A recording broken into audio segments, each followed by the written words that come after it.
Hi everyone, welcome to Heart2Heart Pod, where we have honest and vulnerable conversations to connect and heal our hearts. Today I have a very special guest. Her name is Willa. Hi Willa. Hi. Willa is a longtime friend from childhood. I've known her since 5th grade, elementary school. Willa, do you want to briefly introduce yourself? Yeah, sure.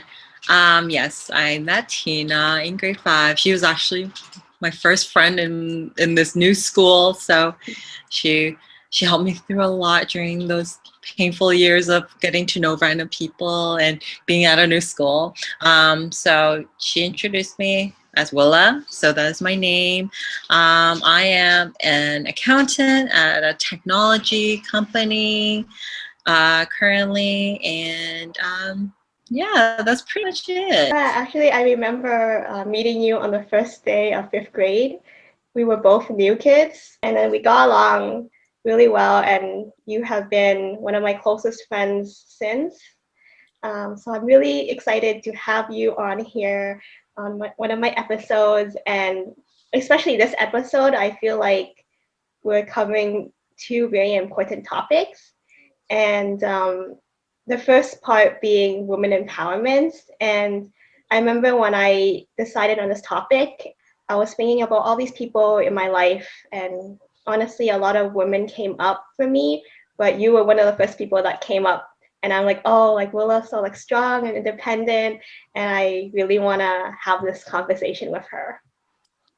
I'm So so humbled to have been invited to your podcast, especially for these two topics, because yeah, they hold very close to my heart, and I right. do have a lot of, I guess I've experienced it quite a bit, and I've done a lot of research about these things, and Mhm. um, I'm thankful you thought of me as an empowering woman. Yeah, and the second part of our episode would be about like stop Asian hate and hate crimes, Asian racism, and that's really a heavy topic, but we will cover that later on and share our experiences. So for our first topic on women empowerment, I want to ask you, Willa, like, who are the women in your life that empower you and made a huge impact in your life? So there's quite a few women in my life that has impacted my life. Even just like if I can think about my own family, I look up to my mom, my sister, my family, friends, especially my friends. These women have been pivotal in shaping how I view on life and how independent I should be in life. And they really motivated me to kind of go through a lot of hardships that we all kind of experience. And growing up, I was always with my mom and my sister, and my dad being away for business trips all the time. I've always seen how independent my own mother was, especially an immigrant mother who came into a country that she only knew very few words of English, and she studied English just to kind of assimilate herself in here, and doing that while she was also taking care of both my sister and I. She really shaped me how independent you can be as a woman and how much strength a woman can have. Mm-hmm. um, and I guess going to that, my sister also shapes me on how um, empowering women can be. We both grew up very strong and independent. We worked really hard in everything we did, school, um, work, and we didn't come from obviously rich backgrounds. So we had very humble beginnings. So with that, we still kind of made it through our childhood and through a lot of experiences, and that just kind of shaped our basic foundations as children, right? So Mm-hmm. we had each other, and the power of having strong women in your life really does help you a lot in everything you do in life, and from decision making to just even like perspective Mm-hmm. and viewing of everything in life. Last thing I wanted to say was my friends. I grew up with a lot of amazing female friends, including Tina. Mm-hmm. So having really strong core female friends is so, so, so important, because I think in society, a lot of women are pinned against each other, and we always view each other as competition, whether it's in looks or smarts or anything. And if you have female friends that kind of empower you, kind of pull you through the hard times, I think that's something really special, and you should hold close to your heart, which is why our friendship is so strong, right, Tina? For Yeah. like more than 15 I know years. you're basically family. Like you know my family Yeah, and like yeah, exactly. you are family. Exactly. But I do feel like having really strong core female friends to help you, whether either in business or in school or through relationships, it's so important. And I think in my life, I've had so much positive experiences with my relationship with women that it really defined me as a person and really changed me to be as forgiving and persistent as a woman. Mm-hmm. What about you, Tina? Wow. No, that was a really great answer. I do have to say that I feel so like blessed to be surrounded by so many empowering women who are incredibly supportive and strong, independent, and overall inspiring. And I also have a long list of people that I want to mention. For sure, my mom. Again, she is also immigrant from China, and she raised us three daughters, and also helped my dad run a business. And she worked many jobs to support the family, despite knowing like very little English. And she's also like the most selfless person I know. I always tell her that you need to take care of yourself more, but she always thinks of me, my dad, my sisters, even though my sisters, they have their own families now. They're not living at home, but she's always thinking of them. And then there's also my grandma. So you met my grandma before, Willa, and yeah, she raised me when like my parents were busy with the business, so I was very close with my grandma. She also has been through a lot, and even though like she is no longer with us, she has been such an important person in my life. And then, of course, there's my sisters. So I have two older sisters, and I always looked up to them. They're smart and they work really hard in school, and they're very social, and they always invite me to hang out with their friends. And I'm always like, oh, this is kind of weird hanging out with their friends. But then I think actually helped a lot because I was so shy when I was younger. So that exposure early on, and I was like, oh wow, like their friends are actually so fun to hang out with, and like some of them are like basically my older siblings today. Even now, like my sisters are mothers now, and I admire them for their strength, and motherhood not easy, and I can see that. Um, and then there is my niece who is just a little over a year old, and she's very strong and smart. Of course, there are all my girlfriends from elementary school, university, you, Willa, and my coworkers, managers, who all are really well-rounded. And I feel like I am really surrounded by women who uplift one another. I do want to mention also mentors because I do have two mentors. I'm a part of this community. So Live Your Potential is a program that empowers women leadership and career development. And I'm really proud to be part of this community because like everyone is like very ambitious and like-minded and inspiring, and then my mentors, they really believe in me sometimes even more than I am for myself. And they're like my sponsors in that they introduce me to other people in their network and opportunities, and really look out for me.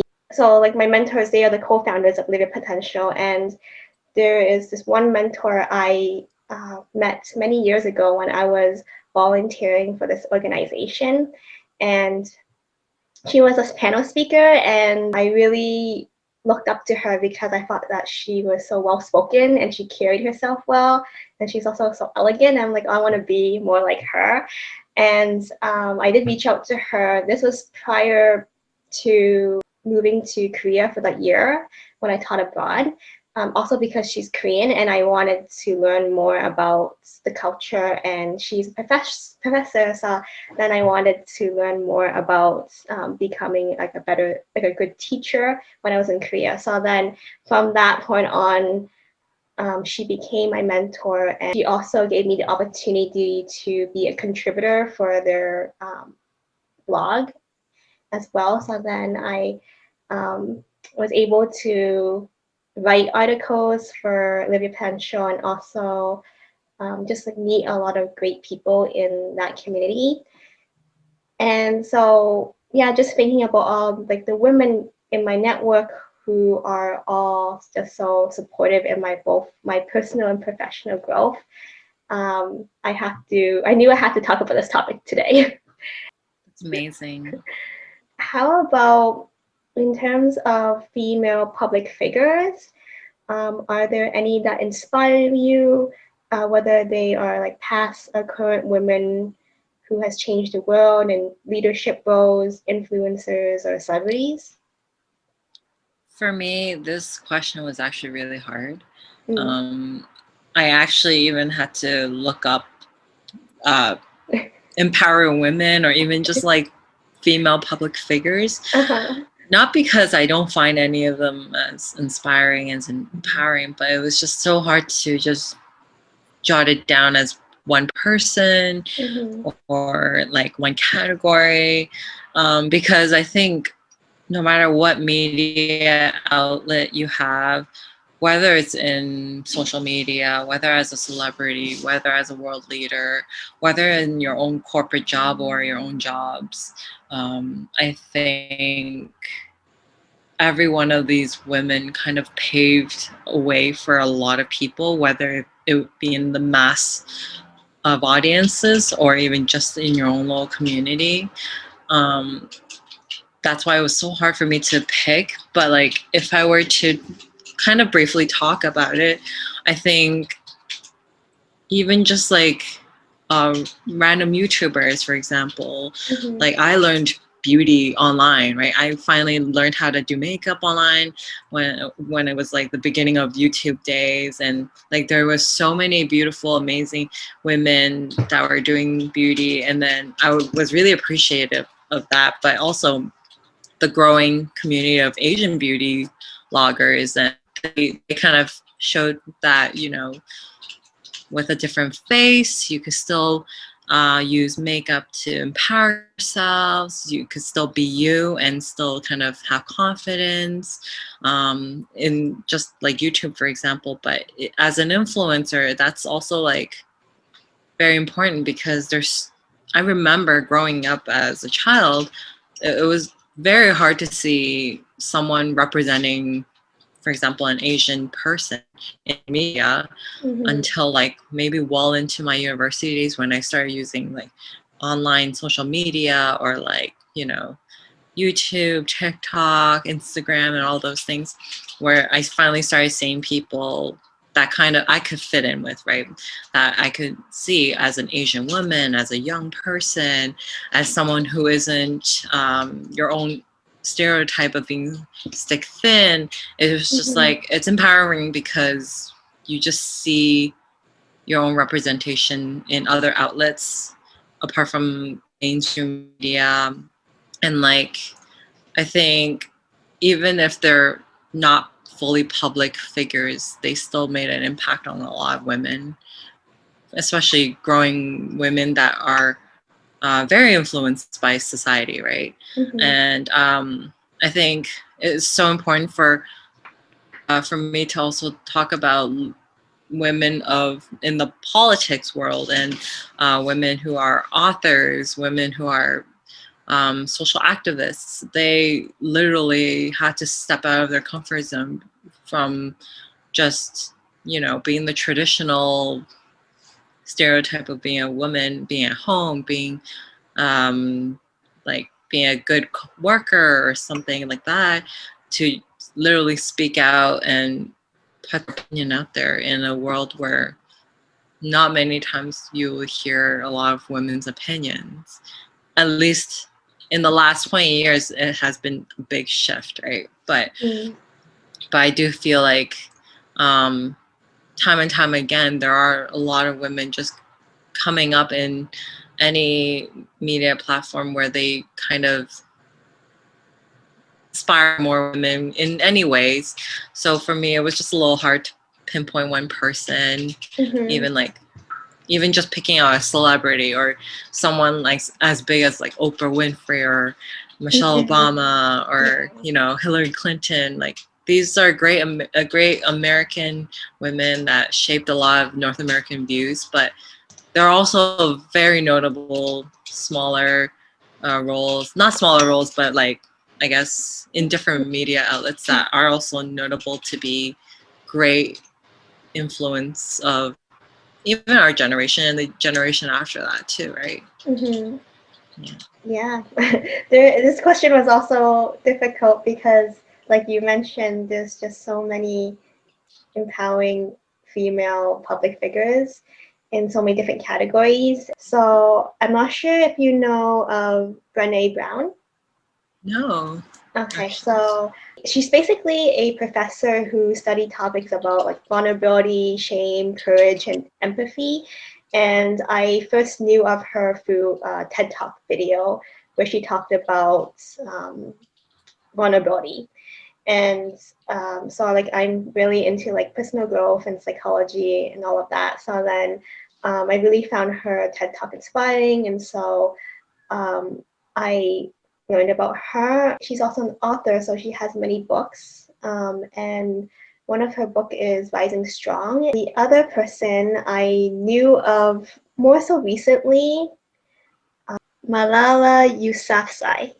Oh yeah.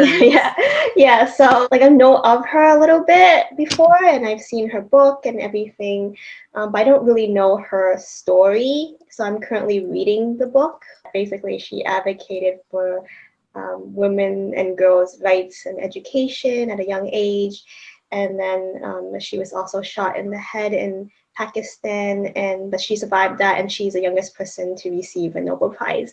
And so that's like, I guess, a quick summary about her story. But I thought like, wow, like, of course, very inspiring, but also just like there's so much more that I want to learn, especially about like women in history that I don't know of, or even like current leaders today. So as women, we have experienced a lot of issues from society and in general. So what comes to mind for you, and what have you personally struggled with? I think just growing up as a girl is just really tough. It's really hard. I can count so many times where I would either be judged by my looks, by my smarts, or if it's like not looks, then it's smarts, right? And it's just like there's just such a high standard for being a girl. Like, if you don't fit the typical mold, you kind of get ostracized by a lot of people or by society, or people judge you, and it really just kind of impacts a lot of self-esteem for a lot of people.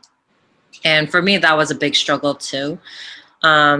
Just growing up, I was never like the typical Asian thick thin person, so I dealt with a lot of weight issues, and it was very hard for me to even just kind of have a lot of that self-esteem, because as women, you're just judged by the way you look all the time. And that's why, I guess, for the most part, I really had to look for trust in a lot of females that are in my life to kind of give me that support during those tough times, because I could tell, like, I was bullied by so many boys in elementary school, and a handful of those times, like women and teachers and my female friends would support me in those hard times where it's just like, you know, you don't have to face that. Um, you don't have to really mind what other people say about your looks. And even though when I grew up from that and I started gaining a lot more confidence, it's just, you know, going through school, going through society, people will look at you up and down, judge you by the way you are dressed, by the way you hold yourself. If you wear too much, you're considered too much of a conservative prude. And then if you wear too little, you become someone that's too provocative, right? It's just, there's constant judgment from everyone. And it's just a hard balance to have. But it's so, so, so important for you to kind of get that support group, whether it be friends or family, mentor, coworkers, to kind of stand by you, right? Even those situations happen, you kind of have to stand up for yourself, hold your head high, have that self-esteem going for you, because society is pretty harsh on women. And a lot of times, like, even after you get over, like, I got over the whole appearance thing, even just working in a corporate setting, it's, as a woman, it's harder to voice your opinion because they don't see you as management material, or they don't see you as a leader unless someone really vouches for you. And there are so many times in corporate settings where I do see that there are not a lot of female managers or at the top level management to kind of pave that way. And there's always like that glass ceiling for a lot of women to reach to the top, at least in my experience in the most recent years of working. And it's just always dominated by non-female figures. And I think that's just been one of the more harder realities that we want to kind of tackle against, as well as the obvious, where wage discrepancy, equal rights, and all those things. It's just a lot of things that I kind of see every day. Being an accountant, being in a corporate setting, being a female, it's just, you're constantly fighting a battle, all at the same time having a lot of emotional like burden, where you carry a lot of emotional labor on you, right? Because, you know, sometimes women are seen as too emotional. I've been told that I'm too emotional. Same. Right? And how is that even a fair argument to say, right? But it's just like, I've been told so many times, oh, just because you're on your period doesn't mean you can, like, oh my gosh. talk back like that, right? Things like that. It's just like, as soon as you voice an opinion, you get some sort of backlash like that. So yeah, a lot of those kind of experiences kind of make me a lot more angrier, but also not kind of fight my way through situations whenever people do have really interesting opinions to say about anything women face. Yeah. No, of course, like, also relatable. And yeah, this question is just so broad. Like, even I was thinking, I brainstormed so many things that just as women, like what we have to experience in throughout our lives in different stages of our lives, right? And yeah, I think as you mentioned, physical appearance is definitely a big thing. Um, oh, actually, I do have a question, like for yourself, um, like I guess at what age did you overcome parents? I think it's a constant battle, but I think when I really started having a different mindset was when I went to university. Mm-hmm. When I went to university, I guess I just had that mind shift where I didn't want to feel what I felt when I was, in high school, when I was in elementary school, where I was always self-conscious, where I always cared about what other people thought about me. I was always that girl who was always very, very shy, very, very quiet, so afraid to voice my opinions because I'm afraid that when I say something, people will think less of me or judge me or not like me.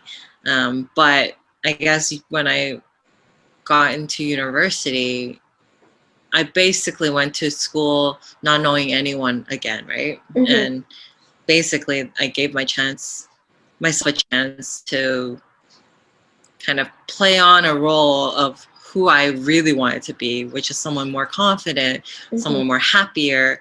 And during those times, I really just kind of faked it till I made it. And when I was in the middle of doing all that, I realized when I am more happier about myself, when I stop caring about what other people think, when I started doing things that I really find passionate about myself and just started being like a genuinely good person by being a good friend, being a good coworker, being a good classmate, and just started looking outwards by seeing how I can make other people happier, how I can make other people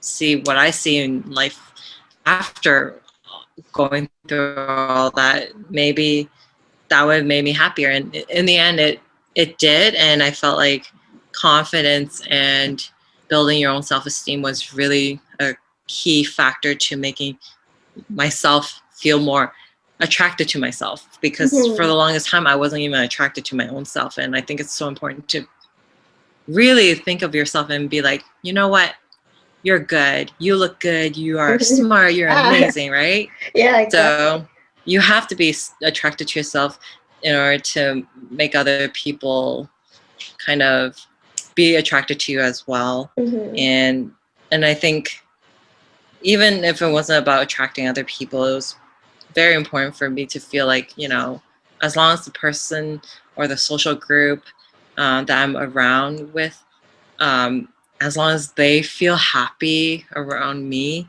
that would make me very happy, because I wanted to make a positive impact in a social group, and rather than just be there as a body. Yeah, like it is a constant battle, a daily battle. I would say just not just like overcoming like our physical appearance of how we appear to other people, but even for ourselves, just like self-love and not caring so much about what other people think about us, and all these expectations that people will have of us.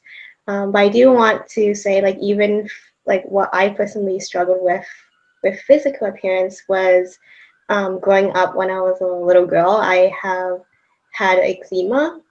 So then it was pretty bad. It was painful, first of all, because it was like my eye was so dry, and then like it was it was dry, but also like I could barely open like one of my eyes. Like, I felt like people were always looking at me and like, why does this little girl look like that? And eczema is basically the skin condition that I had when I was younger. I'm okay now, but then as I more like elementary school and high school, that's when I had a lot of acne. And I also struggled a lot with acne growing up, and even as an adult today, I do have more like sensitive skin, and break out really easily, even if I'm eating healthy. And it's always such a struggle because like that definitely affected my self-esteem growing up. Yeah, and it was like it's really hard to like get over that too, or like overcome that. But of course, like I am better now, like my skin condition and everything. But it is even again, as you said, a lot of really like loving yourself and really being enough for yourself.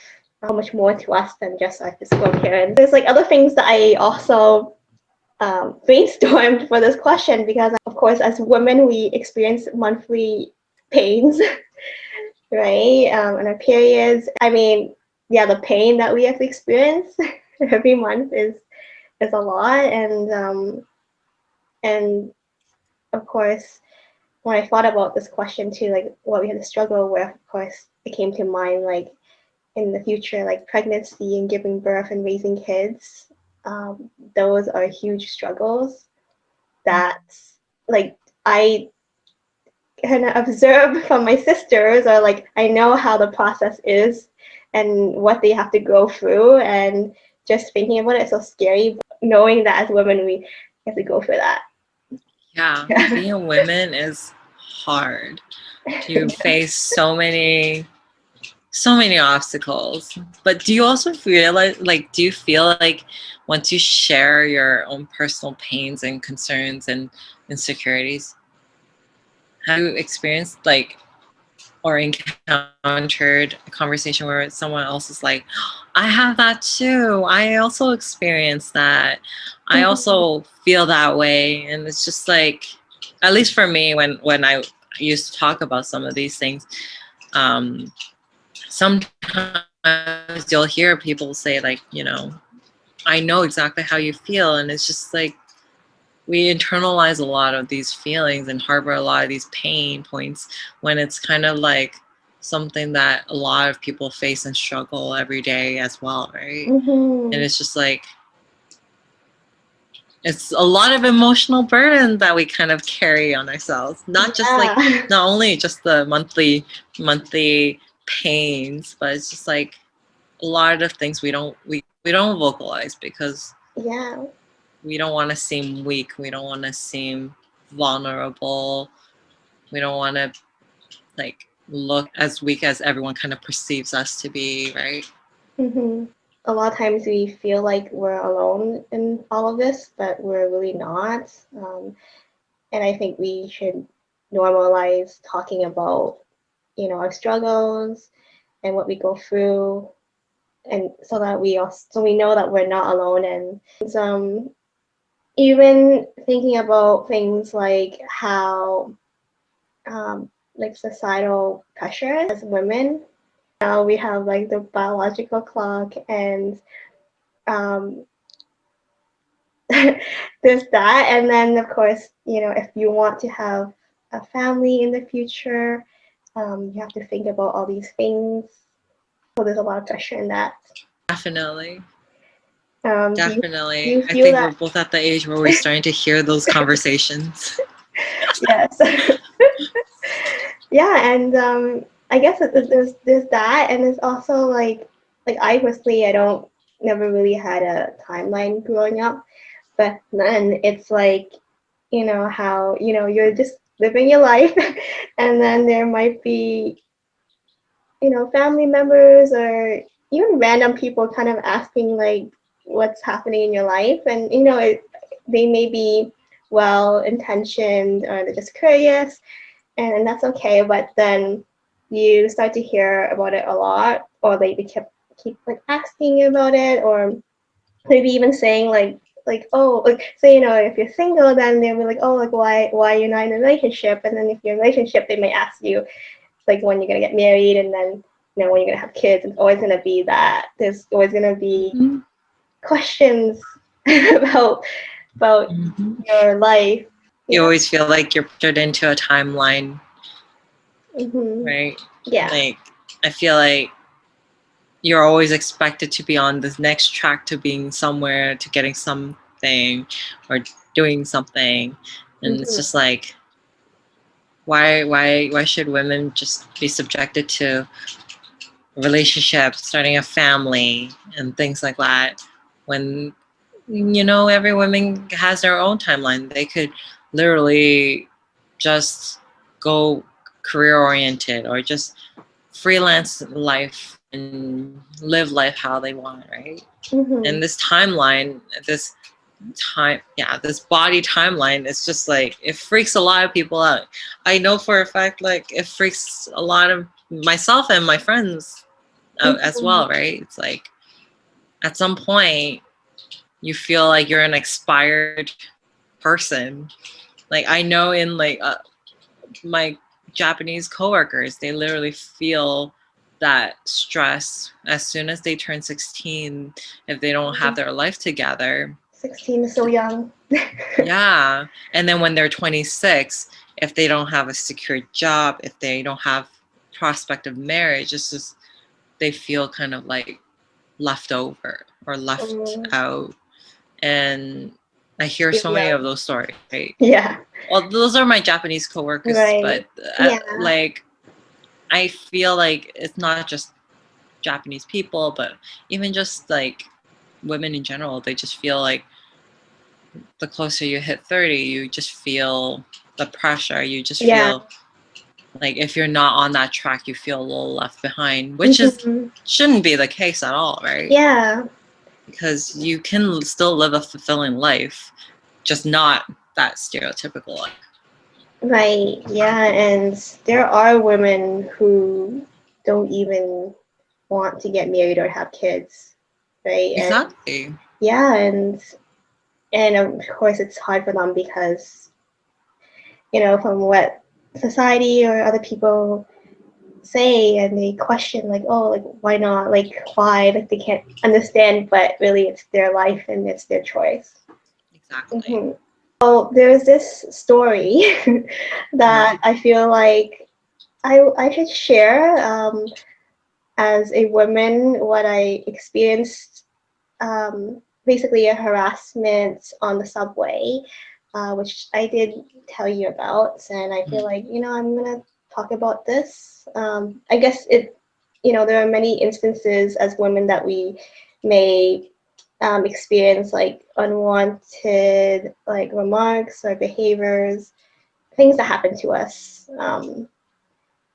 And well, I guess this one was more recent. I guess it's more like, well, it was 2019, which was recent enough, like pre-COVID.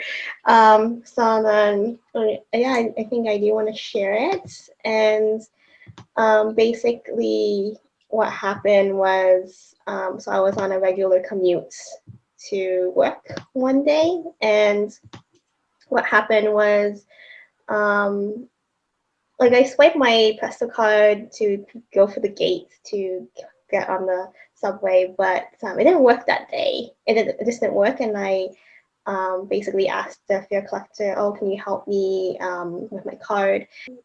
And he came out and he took the card and put it through on the Presto machine, and like, you know, there was money in it, and I did swipe the card. All of a sudden he grabbed my right arm. Grip was really like tight, and of course naturally I get pulled back. I'm like, oh, like don't touch me, like. So I was so taken aback from what happened, and it was just like so uncalled for and so inappropriate.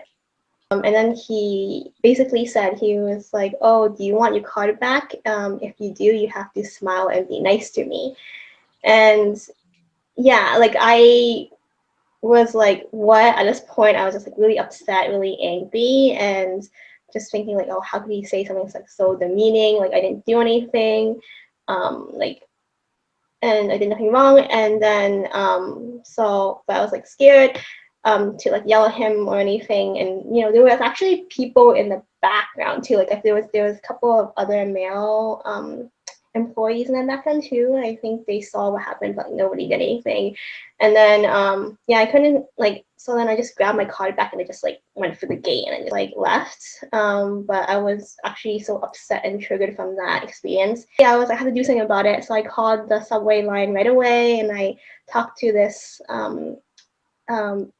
agent over the phone, and some like I'm glad that she was a woman because I felt like she could relate to what happens more. And I was like actually started like crying and like bawling my eyes out, and then told her what happened in the situation.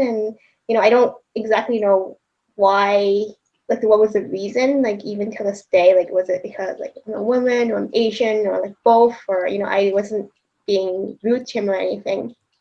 But I just went thinking, like, regardless of, my gender, age, sexual orientation, religion, anything, like nobody should be treated that way. And I decided I had to like report that. So I reported that, filed a report, and then the lady told me basically they were gonna do like interview him and do an investigation, and then afterwards they asked me to write a fine statement. So I did that. I wrote like exactly what happened, and I waited for like a week or two, and then they got back to me. I missed the call, but she left a voice message, and she was like, "Oh, basically he was counseled. Um, he got warning, he was counseled, and then that was it." And she apologized on his behalf, but I'm just thinking like, oh, like I wanted the apology from him, or I wanted, maybe I didn't want something more than that. I felt, but then I was just thinking like, you know what, like what am I gonna do? Ask him to write me a letter of apology? Like I just felt like at that point I did everything I could, and I'm just gonna let it go. Um, but I was actually like scared to go back to that subway station for a little bit because I didn't want to like, see him again. But then I guess after a while I didn't see him anymore because he was there every morning. But anyways, I don't know if he would say this to a male, like smile and be nice to me. Like I don't even know what that meant, but like I felt that was so inappropriate and what I experienced, and I hope that nobody had to experience that. And that they would try to, report whatever they experience, and try not to let whoever get away with that. But also, that's why I also want to speak up about this experience too. Mm-hmm. Thanks for sharing that, Tina. I know Yeah. it's really hard to kind of relive that story again, especially when you had to take so much time to just kind of over it as well. But I felt like, justice wasn't served, and it does make you a little bit angry that, there wasn't more done. Kind of sad to think that, or at least I was thinking like, oh, it could have been worse, kind of thing. Mm-hmm. And it's kind of like sad to think about that because like as you hear so many stories and things, and that people have gone through worse, but of course this is still like nobody should have experienced that. Sadly, a lot of these things do occur. I even have like stories of like being on the TTC where it's just sometimes you experience something traumatic. I did, at least a little bit, and there were bystanders who really didn't do anything either. Mm-hmm. And at the end of the day, it's kind of like, as long as you got out of there safely, that's what's important. And it's so sad to say that you have to just get out of there safely, and that's it, right? And Mm-hmm. it's just so sad that it happens so often. Mm-hmm. I feel like after all those experiences, how would you inspire other people to empower women given all the experiences that you've faced? Well, I think that um, like just like as women with all the things that we have to experience, I think that just to inspire other women, to just be true to yourself, and that like there are times that you will experience a lot of, I guess, experience things that you just for simply being who you are, like as a woman, um, or maybe it's like unfair, but then to to do something about it in the way that you can just like share your experience with someone, like a friend, or like you want to write about it, or just talk about it in some way, just to like speak up about your experience. And like, yeah, we do struggle with a lot of different things, and to not struggle alone. Yeah, I think that is a big thing, because like we might internalize that pain and not share it, and that might make things a lot worse on yourself. But to share that with like the people that you trust in your life, and like speak out about things, and that might inspire other people to do the same. Definitely not going through it alone would be a really good first step, right? Like whether you are a woman, a child, a teenager, a soon-to-be mom, a mom, finding a support group is very important to kind of keep your sanity and also uplift each other, to like even share stories, or even just getting advice from each other, or help each other cope with a lot of things. And I think definitely speaking out, much like you did with bringing to the attention of the corporation your situation, I think that's what we all can learn from, right? Where we can literally speak out and voice our opinions, whether it be someone who will shut us down, but at least voicing our opinions instead of just internalizing everything, right? Yeah. Okay, that was like a lot that we covered. Now we shall move on to our next topic, which Sounds is good. yes, it's very very heavy. So anti-Asian racism. Like with everything that's going on in the news, it has definitely, I'm sure, affected us, like both of us and our families, and our friends. So like with everything that's happening with Asian racism and hate crimes, how has that affected you, and how have you been feeling, and what are your thoughts on all of this? With so much happening in the news, I think. Well, firstly, I don't get my news from like TV shows just because I don't have cable or anything. Okay. But majority of my information and news comes from social media. So I can't really comment about how it's portrayed on television.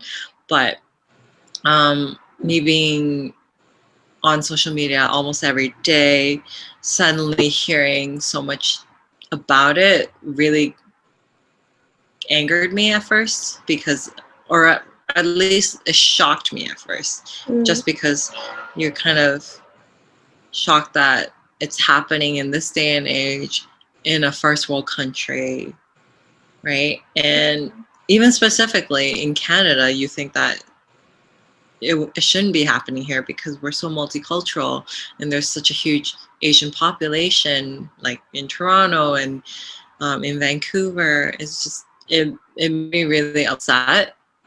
I was really upset, and I think I got to a point where I became obsessed with following all the social medias that were covering any news that's happening with Asian hate crimes.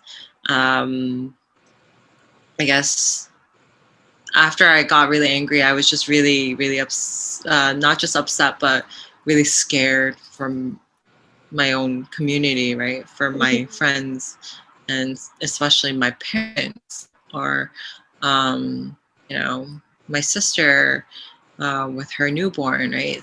It scares me so much that, a lot of these were targeting vulnerable people, like elderlies who first may not be able to put up a fight, and secondly may not have the language ability to fight back, right? Or talk it out, or even just say anything, as well as women who literally, as a woman, you're already scared to walk at home at night.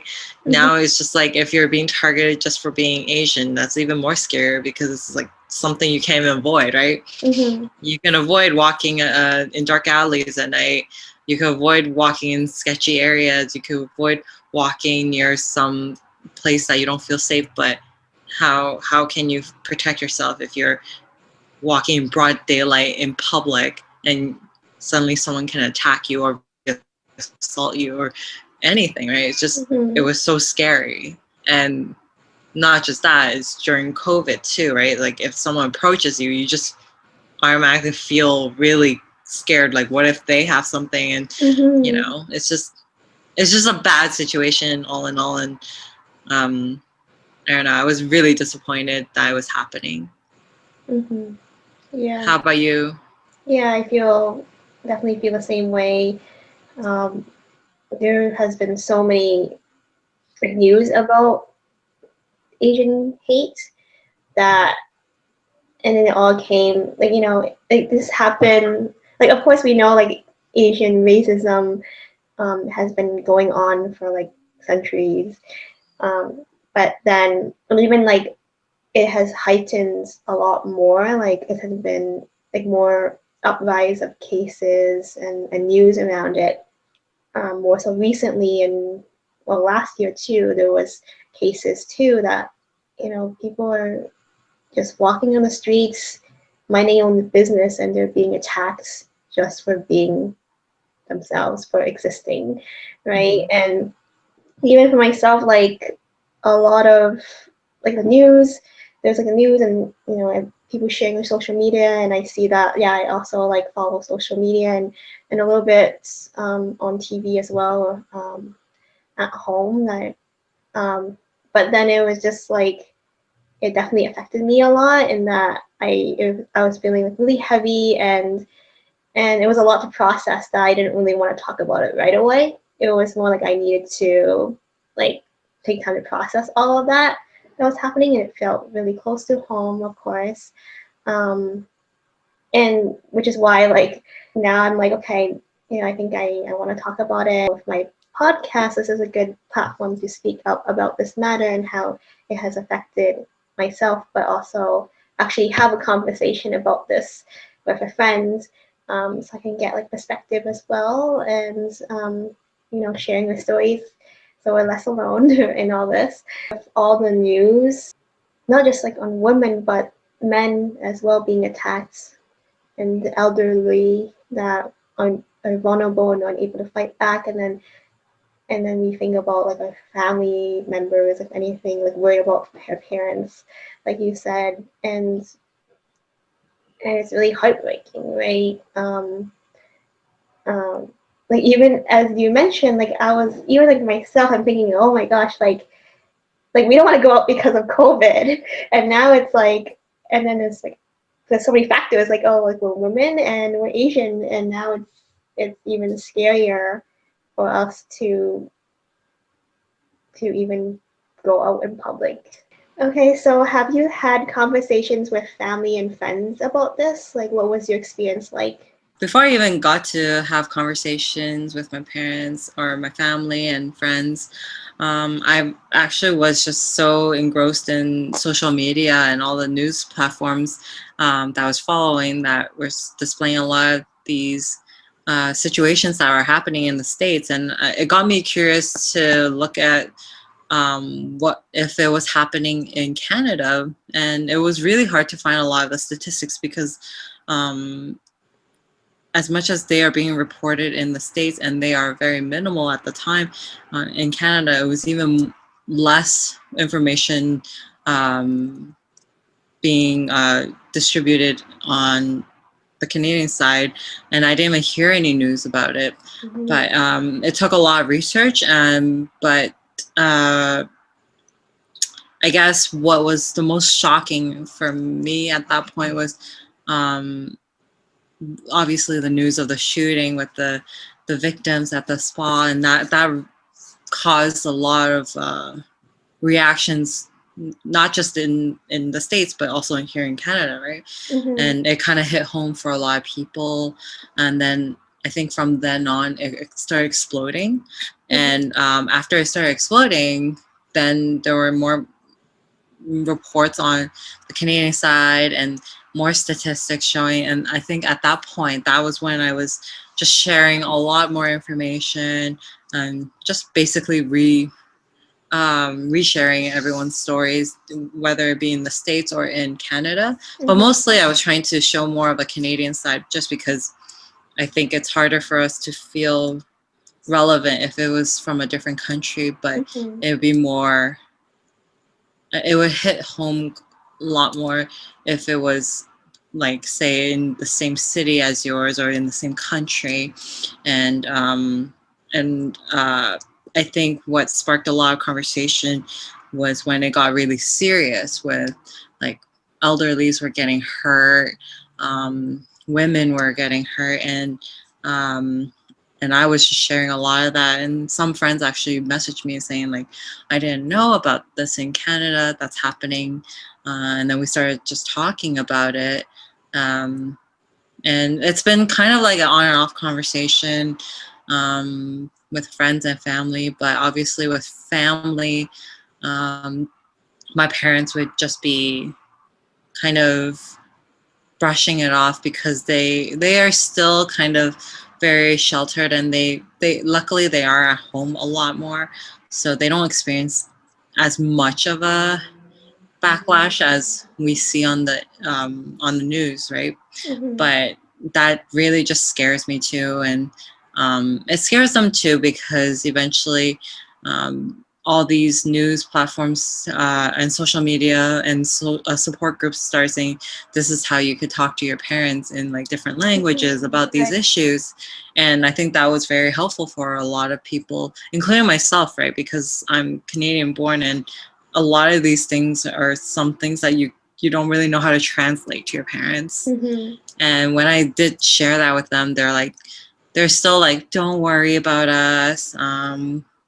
You just take care of yourself, and things like that. And it's like, it's heartwarming to know that your parents still want to care for you, even though they are on the vulnerable side. But it's just, it worries you, right? Because you can't always be there for your parents, and your parents might not vocalize. Like, my parents are immigrants, and they're basically the model minority where they don't really go to authority to complain about disturbances or issues and things like that. So it's still an ongoing conversation. It's very new, and I think even for our generation, it's also a little bit new for us to bring up issues that are very internalized. Like, we usually don't talk about problems about being Asian or being ourselves. We don't like to kind of defy what's been given to us, like, peace, and we just accept a lot of like the backlash. We accept a lot of the criticism. We just kind of never talk about it, right? But it's still new to us to just bring it up, in a sense. Yeah. No, that's so true. Even for myself, I don't think I ever really talked about like what I experienced being Asian and racism. Not that it never has happened, it's just I never talked about it. And even with all the news that has been going on, it was difficult for me to even talk about it and start the conversation. But I did have that conversation with my parents and just to check in on them to see how they feel. It has affected them in that they do feel a bit of fear, like going out. At least the thoughts do come up, like going out, like it's like not just COVID now. You have to be thinking about anyone can just come up and attack you type of thing. I guess when I had a conversation with parents, I did feel like I wanted to like learn more, and I was more curious about how they were doing. But again, I didn't feel like they did share a little bit, but not too much. I didn't think that they were that comfortable talking about it. However, I did ask them how they felt like growing up, your experience as an Asian, and then when my mom immigrated to Canada, like how was her experience too? And then they did say yes, they experienced racism. My dad more so when he was younger, like bullying and being the minority in the class. But then, and even like he was saying, like, oh, his coworkers, even back then, it was harder to find a job for them as Asians and immigrants. Um, but I guess like it was much worse for them back then, but then now gotten worse again, or it has because of what's been going on with the pandemic and the blame on Asians that kind of brought more like hate towards Asians again. So I am definitely more worried about my parents and like other people and their families more so than myself, but then they're also worried about me when I go out, like just to walk, on my own or something like that. Yeah. I Yeah. think that certainly shifts because of this fear. It certainly shifts how we want to behave when we're alone and how we like have to plan out whenever we go out anywhere, right? Yeah. I know that you did attend the protest online. Yes. How So was that? that was interesting. I really wanted to attend in person, but obviously I didn't feel comfortable with the potential to be really close to a lot of other strangers, especially during this time. Right. So I was attending it online, and it was actually very powerful. The rally didn't just incorporate Asians; they incorporated Indigenous women, Indigenous people, Black lives, and just Asians in general as well, and people's, I guess, experiences and a lot of they voiced out a lot of their concerns, and I felt like a lot of the conversations were very powerful that they were having, even though it wasn't a really long rally, but it made a point across that it still brought together a lot of people too, right? And it was very interesting to see something like this happening even in Toronto, right? So I thought it was pretty cool. Yeah, it was nice to see that, there are people who really care about this movement, and there were a lot of allies there, at least from what I saw in terms of photo images and videos. I really did wish I was there, but obviously the next rally when it's a little bit safer definitely would be good to go and attend. Yeah. Right, yeah. So, have you experienced racism as an Asian woman, or do you know other Asians who experience racism? I feel like this conversation has yet to be explored with a lot of people, because I think when I first experienced even the slightest bit of racism, I always had to like think about it and think, was this racism? Was this not? Was this a joke? Was this is this what I'm experiencing really racism? And the fact that it's such a blurred line between like what people call like just minor jokes and offenses versus what's, to the extreme of actually hurting people.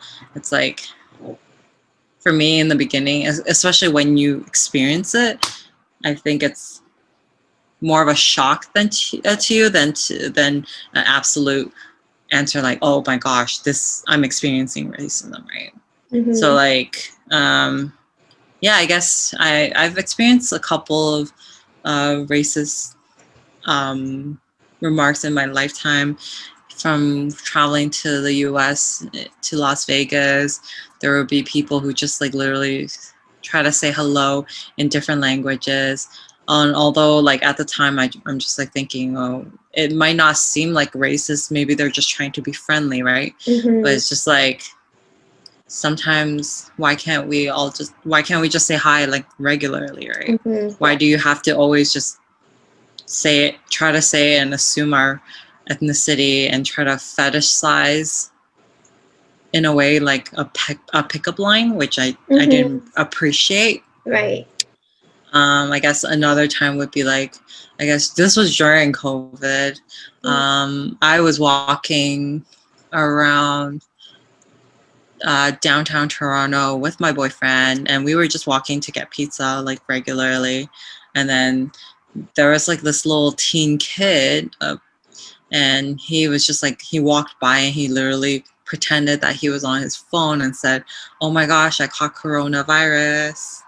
Like as he walked by, right? And I was just, and at the time, because I never experienced it, and during COVID, people don't really talk to you, right? So when someone literally just walked past us and said that, I was like, hold up. Yeah. Did this just happen? Did something happen? And before I can even say anything, the kid ran off, right? So it's just like, you can't help but feel so helpless. And like, I always want to punch the air every time I think about it, because it's just, you wish you could do something, but at the same time, it's like, for the most part, you just exhibit shock rather than an automatic response. And I was just, it just made me so angry, because you think that kids these days would also know better, but clearly it's happening here in Toronto, and that was just a shock to me. And since then I was just like, I guess I brushed it off a little bit, and over time, during the rest of COVID, there's nothing else reported. But obviously, with the rise of situations like early this year, it became evident that this was happening all year, and people were not reporting it, right? Yeah. So have you experienced anything?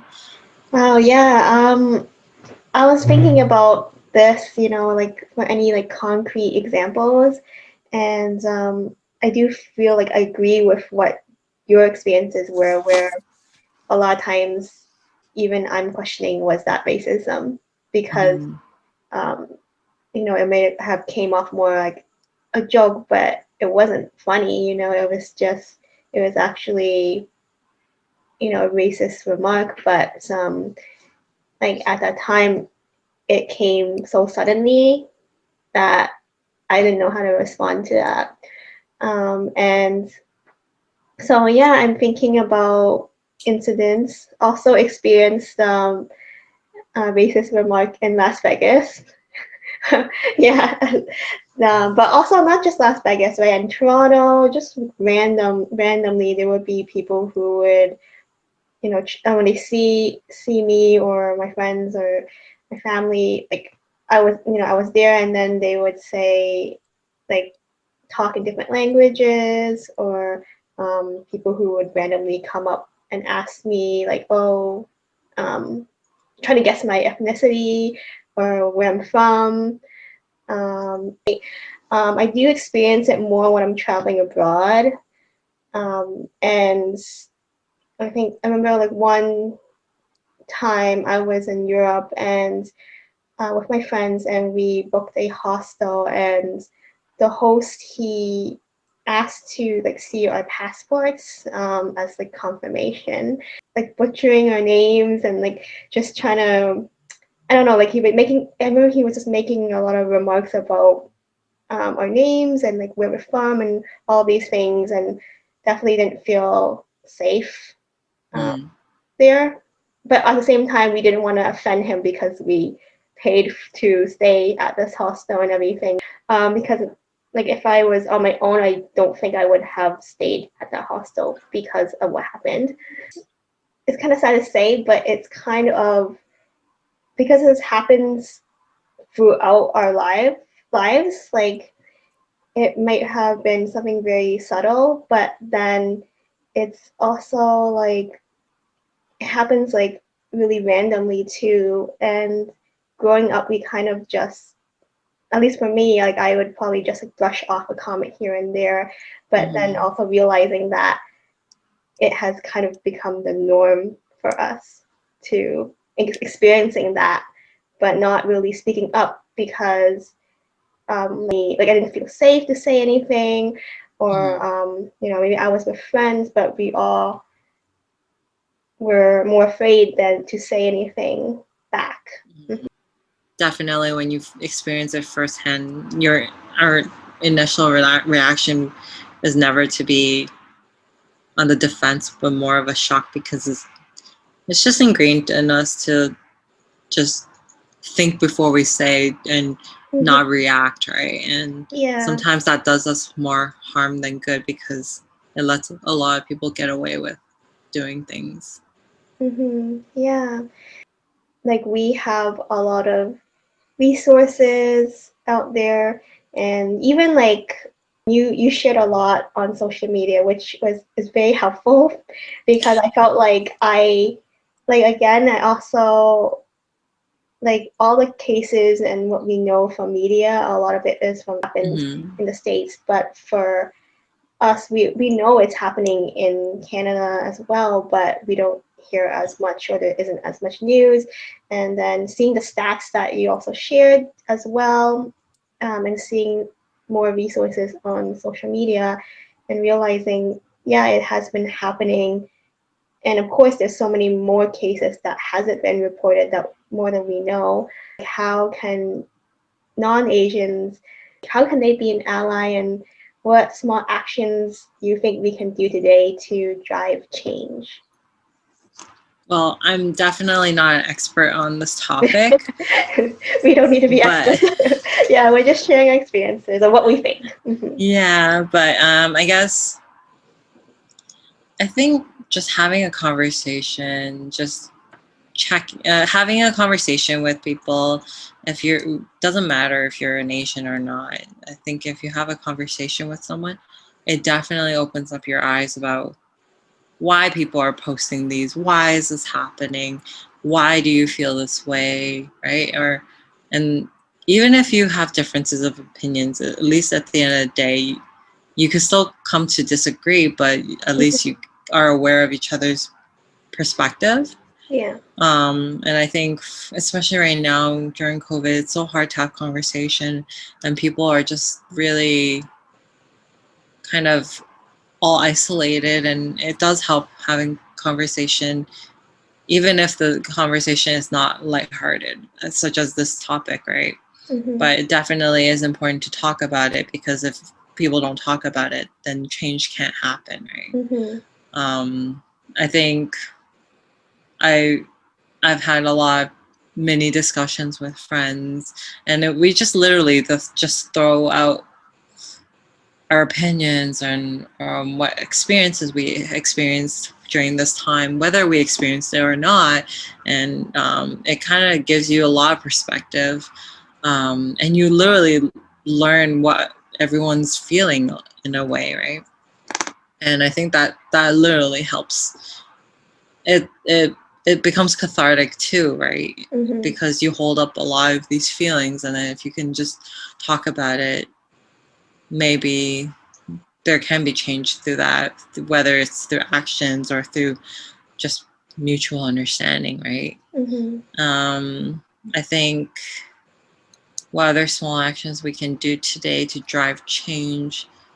Well, I don't know what everyone's threshold of what actions to take is very different, right? Some people would start charities, some people would start GoFundMe, some people would start organizations, some people would start lobbying, some people would write letters.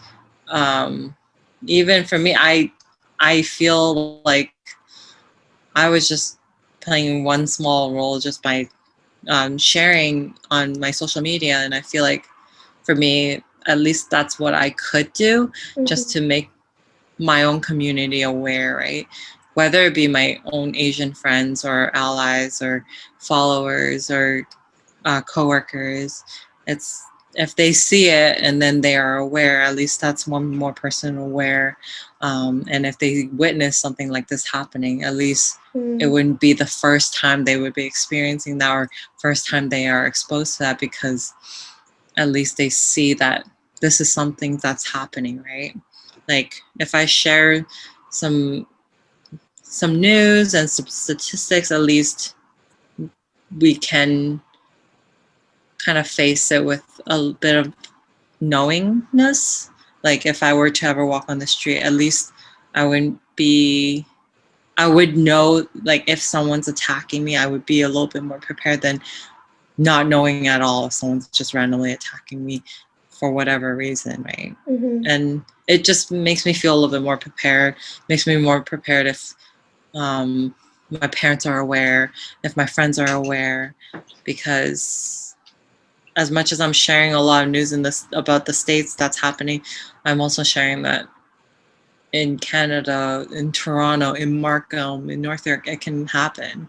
Like the assault on in Markham that happened a while ago.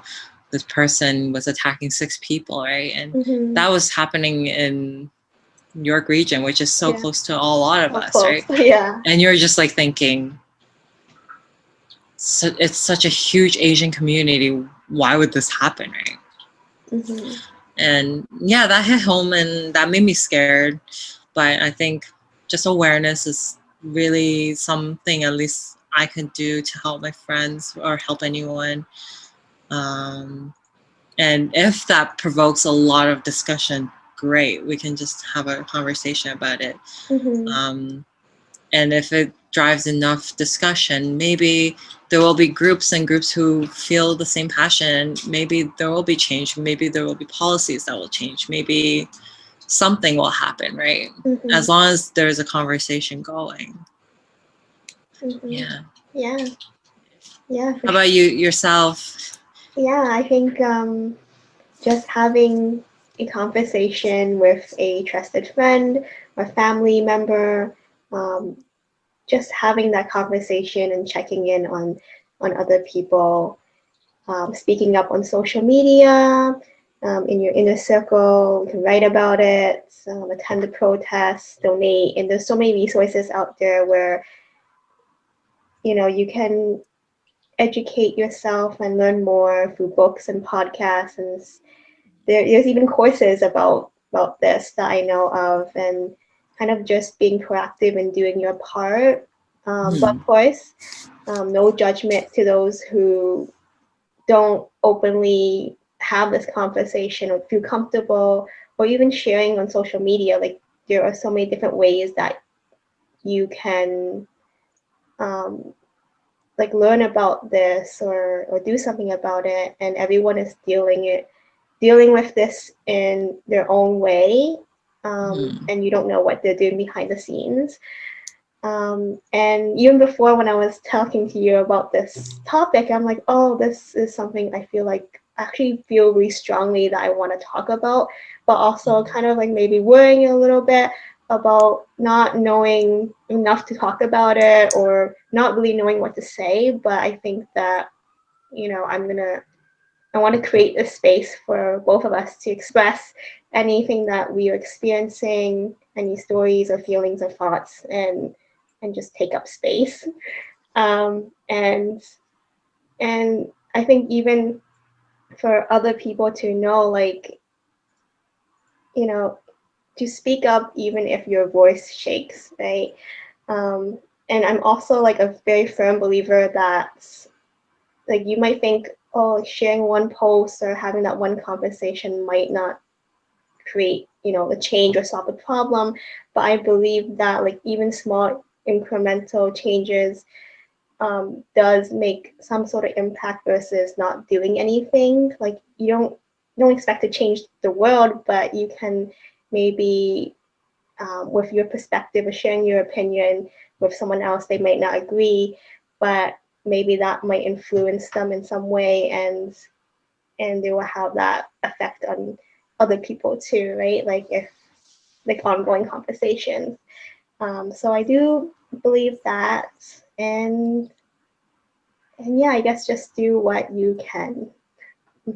Exactly. I think you opening up a platform such as this, just allowing people to have good conversation and in a really safe space to talk about it, also brings up a lot of thought-provoking discussion for other people, right? Like if someone's listening, they could definitely have that conversation too, even if it's, you don't have to be an expert in this kind of topic, right? And I do feel like a lot of people are a little scared to talk about it because there isn't a lot of information that's given. And I even find that like this is probably something so new where we're bringing up an issue as an Asian race, right? And everything is just coming out. We are just learning about everything. We learn that so many things have been oppressed in the past, even in Canadian history, right? Like there's so many Asian histories that's been oppressed in Canada, and only I've been starting to learn, and I'm pretty sure it's only the tip of the iceberg. But I feel like definitely the more that people discuss, the more people start thinking, the more research people start doing, definitely there's going to be change with that.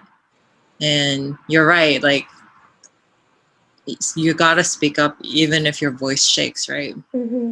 Like for me, it wasn't so much of my actual voice shaking, but there were so many times when I was sharing these stories, before I even shared, I actually stopped to think, should I be sharing this?